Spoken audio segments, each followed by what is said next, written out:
তো hello guys, সকালে ভিডিওতে তো তোমরা দেখেইছো আমি বলেছিলাম যে আজকে বেরোবো হচ্ছে কুফরি আর গ্রিন ভ্যালি দেখতে। তো দেখো রেডি ফেডি হয়ে বেরিয়েও গিয়েছি আর উঠে পড়েছি বাসে। এখন যাব হচ্ছে, ফার্স্টে যাব হচ্ছে গ্রিন ভ্যালি, তারপর যাব হচ্ছে কুফরি। তো দেখতে থাকো তোমরা। আর এই পাহাড়ি রাস্তায় বাইরে সিনসিনারিটা এত অসাধারণ লাগে দেখতে গাড়িতে যাওয়ার সময়। আমার মতন আর কার কার ভালো লাগে আমাকে একটু জানিও তো। আর চলো এখন যাওয়া যাক গ্রিন ভ্যালিতে, গিয়ে বাকিটা দেখাচ্ছি। তো দেখতেই পাচ্ছ তোমাদের সাথে গল্প করতে করতে চলে এসেছি গ্রিন ভ্যালি। আর দাঁড়াও তোমাদের পুরো ভালো করে দেখায়। এই যে দেখো, দেখতেই পাচ্ছ চারিদিকটা সবুজে সবুজ, এত সুন্দর। তোমার মানে এখানে গেলে একদম চোখ চোখ একদম শান্তি পেয়ে যাবে।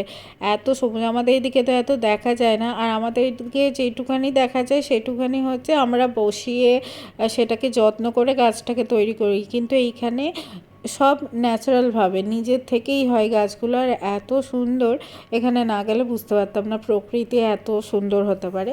তো যাই হোক, দেখতে পাচ্ছ গ্রিন ভ্যালি। এবার যাবো হচ্ছে আমরা কুফরিতে। আর কুফরিতে কি কী করছি না করছি সেটা নেক্সট ভিডিওতে আসতে চলেছে, তোমরা দেখতে থাকো। এখনকার মতো টাটা।